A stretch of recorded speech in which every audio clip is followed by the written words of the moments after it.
टिमकी आणि टिचकी भाग 3। अनोळखी रस्त्यावर धावत निघालेल्या टिमकीची पावलं एका आवाजामुळे अचानक ब्रेक लागल्यासारखी थांबतात। ती नजरेच्या कोपऱ्यातून आवाज येत असलेल्या दिशेला बघते, तेव्हा रस्त्याच्या कडेला असलेल्या एका गटाराच्या होलच्या 2 सळ्यांमध्ये एका कुत्र्याचा पाय अडकलेला तिला दिसतो।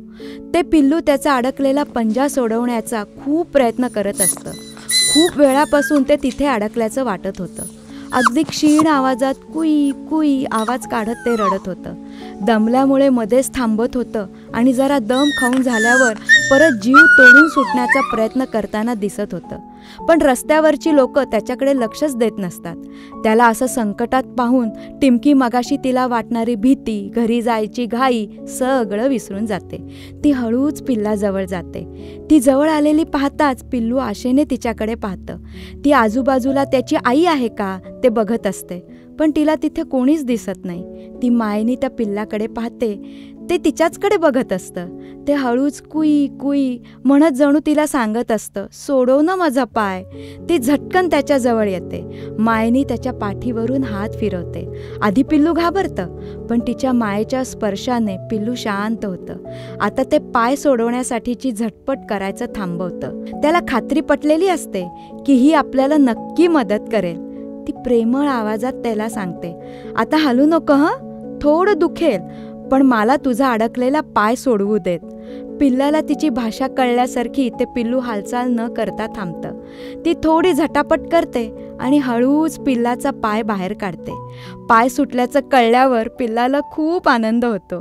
ते पिल्लू आपली छोटीशी शेपूट हलवत प्रेमाने तिच्या हाताला चाटतं, जणू ते तिला थँक्यू म्हणत असतं। ती त्याला उचलते आणि थोडं बाजूला आणून ठेवते।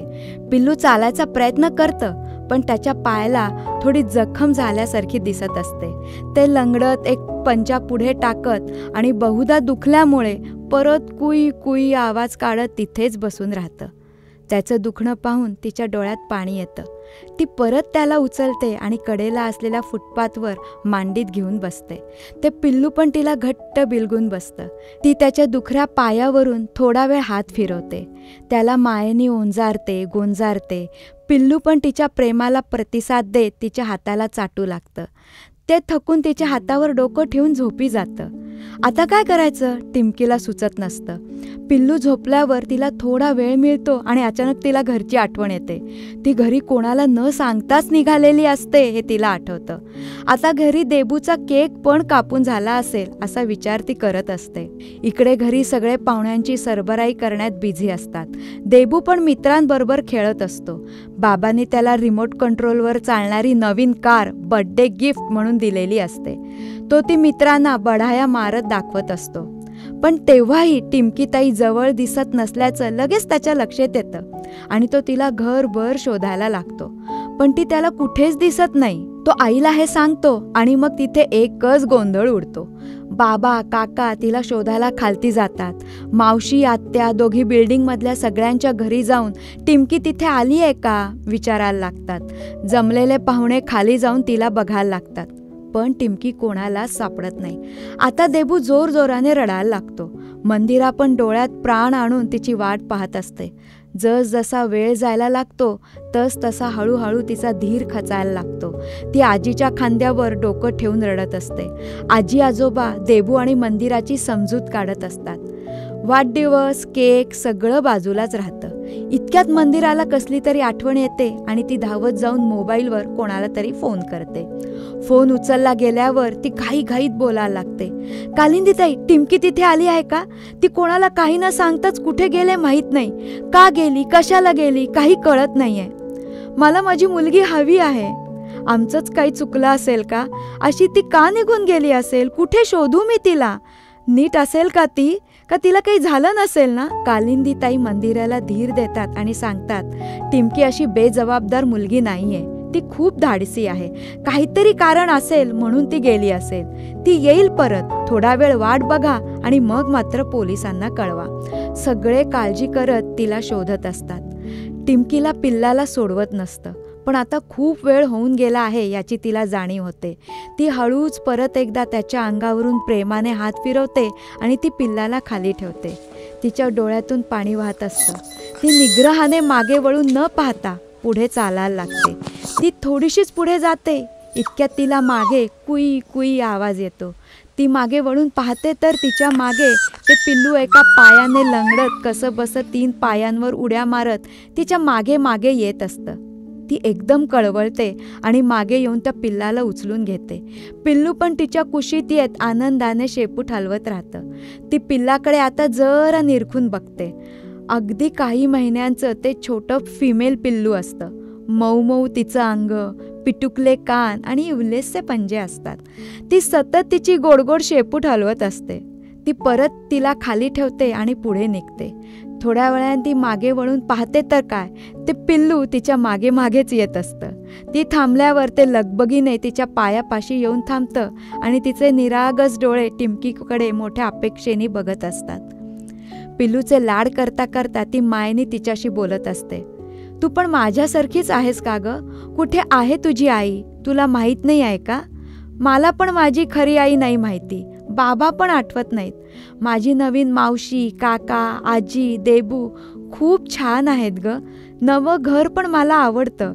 तरी मला माहिती आहे देबूसारखी मी त्यांची नाही आहे, म्हणून मी तिथे हट्ट नाही करत, हक्क नाही दाखवत. आणि म्हणून देबूसारखं मला हे हवंय ते पाहिजे असं काहीही मागत नाही. ते सगळे माझ्यावर खूप प्रेम करतात, जाणवतं मला. तिथे मी तुला कसं घेऊन जाऊ? त्यांना आवडेल का ते? तिचं बोलणं कळल्यासारखं तिच्या हातावर ते पिल्लू आपले पंजे हळूच ठेवतं. ती घाईघाईत त्याला खाली ठेवून म्हणते, आता इथेच थांबायचं हं, माझ्या मागे मागे येऊ नकोस. तिचं ऐकून पिल्लू तिथेच थांबतं. आपण काही गुन्हा केल्यासारखी ती जड मनाने पुढे चालायला लागते. ती थोडी पुढे येते आणि अचानक तिला पिल्लाचं ओरडणं ऐकायला येतं. म्हणून ती मागे वळून पाहते तर काय, काही मुलं त्याला दगड मारत असतात आणि त्याची पळापळ बघून फिदी हसत असतात. त्यांच्यापासून वाचण्यासाठी बिचारे पिल्लू इथे तिथे पळताना लोकांच्या पायात येत होतं. काही लोक त्याच्याकडे दुर्लक्ष करून पुढे जात होते, तर काही त्याला पायानेच ढकलून देत होते. त्याच्याकडे लक्ष द्यायला कोणालाच वेळ नव्हता. ते छोटं पिल्लू आपल्या लंगड्या पायाने इकडे तिकडे पळत कुठेतरी सुरक्षित जागा शोधत होतं. ते पाहून तिचा राग अनावर होतो. ती त्या मुलांजवळ येते आणि त्वेषाने त्यांच्या हातातली दगडं काढून घेते. रागाने थरथरत ती त्या मुलांना विचारते, त्या पिल्लाच्या जागी तुम्ही असता तर? तुम्हाला अशी कोणी दगडं फेकून मारली असती तर तुम्ही काय केलं असतं? तुम्ही इतके वाईट आहात? त्या पिल्लाला त्रास देण्यात कसली मजा तुम्हाला मिळते आहे?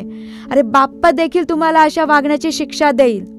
तिचा आवेश पाहून ती मुलं घाबरतात आणि मागे होतात. तिचा आरडाओरडा ऐकून रस्त्यावरची काही लोक जमा होतात आणि त्या मुलांना पिटाळून लावतात. टिमकी टिचकी वाजवते आणि पिल्लाला जवळ बोलवते.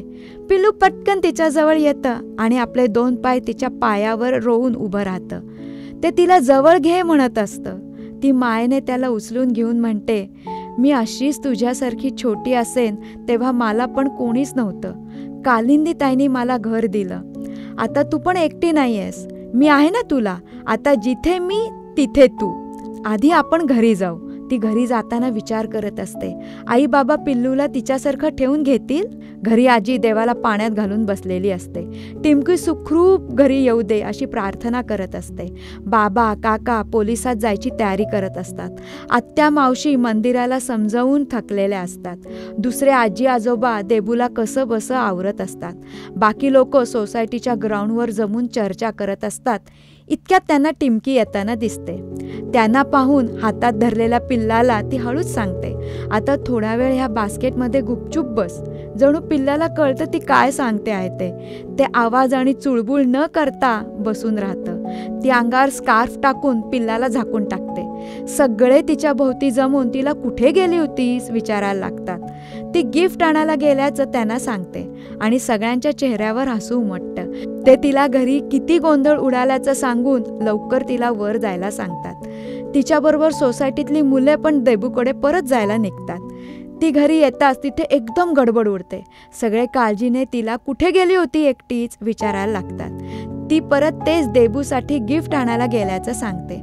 आजी देवांना पाण्यातून बाहेर काढते. मंदिरात तिला भरल्या डोळ्यांनी मिठीत घेते. तिला सुखरूप घरी आल्याचं पाहून सगळ्यांना हुश्य वाटतं. देबू तर तिला सोडायलाच तयार नसतो. बाबा तिला जवळ घेत म्हणतात, बाळा असं एकटीने परत कधीच जाऊ नकोस. आम्ही घाबरलो सगळे. तुझी खूप काळजी वाटत होती. टिमकीला जाणवतं ह्या सगळ्यांचं आपल्यावर खूप प्रेम आहे. सगळे जमा होतात आणि केक कापण्याचा प्रोग्राम परत सुरू करणार इतक्यात बास्केटमध्ये लपून कंटाळलेलं पिल्लू टुणकन उडी मारून बाहेर येतं आणि परत एकदा सगळीकडे गोंधळ उडतो. इतक्या सगळ्या लोकांना तिथे पाहून पिल्लू घाबरतं. टिमकी टिचकी मारते आणि पिल्लू तिच्याकडे धाव घेतं. टिमकी तिला उचलून घेते आणि देबूकडे जाऊन म्हणते, हेच आहे तुझं बर्थडे गिफ्ट. देबू आनंदाने उड्याच मारायला लागतो. सगळे परत केक सोडून पिल्लाकडे वळतात. टिमकी त्यांना पिल्लू बरोबर काय झालं होतं हे सगळं एक्सप्लेन करून सांगते. सगळ्यांना टिमकीच्या धाडसाचं आणि चांगुलपणाचं कौतुक वाटतं. देबूचे मित्र, घरातले सगळे हात लावून पिल्लाचे लाड करत असतात. पिल्लू पण त्या प्रेमाने खुश होत असतं. सगळेजण पिल्लूशी खेळण्यात मग्न होतात. शेवटी टिमकीलाच केकची आठवण होते. देबू केक कापतो आणि पहिला घास टिमकी ताईला भरवतो आणि दुसरा घास पिल्लूला देतो. पिल्लू पण भुकेलेलं असतं. ती पटकन केकचा चट्टा मट्टा करते. खरं तर आता खूप उशीर झालेला असतो, पण देबूच्या मित्रांना पिल्लूला सोडून घरी जावंसं वाटत नसतं. केक खाऊन झाल्यावर सगळे गोलाकार बसतात आणि पिल्लूला मध्ये ठेवून खेळायला लागतात. पिल्लू कधी एकाकडे तर क्षणात दुसऱ्याकडे धावत असतं. सगळे पिल्लू पिल्लू हाक मारत तिला आपल्याकडे बोलवत असतात. आजी म्हणते, पिल्लू पिल्लू काय म्हणायचं तिला, चांगलं नाव तरी शोधा. त्यावर तिथे एकच गलका सुरू होतो, माया, परी, नाही स्वीटी, अशी वेगवेगळी नावं सगळे सुचवतात, पण त्यावर कोणाचं एकमत होत नाही. आजी सगळ्यांना शांत करून म्हणते, तुम्ही पाहिलत का, टिमकीने टिचकी वाजवली की पिल्लू धावत येतो. मग आपण तिचं नावच टिचकी ठेवूयात. देबू उत्साहात म्हणतो. सगळ्यांनाच ते नाव आवडतं आणि अशा रीतीने पिल्लाचं टिचकी असं नामकरण होतं. टिचकीशी खेळून देबूचे मित्र नाईलाजाने आपापल्या घरी जातात. दुसरे आजी आजोबा, काका, आत्या, मावशी सगळे जायला निघतात. देबू आणि टिमकी त्यांना वाकून नमस्कार करतात. सगळे त्यांना आशीर्वाद देतात आणि त्यांचे गोड गोड पापे घेऊन आपल्या घरी जायला निघतात. रात्री आवराआवर झाल्यावर आजी, मंदिरा, आनंद, टिमकी, टिचकी, देबू एकत्र गप्पा मारत बसतात.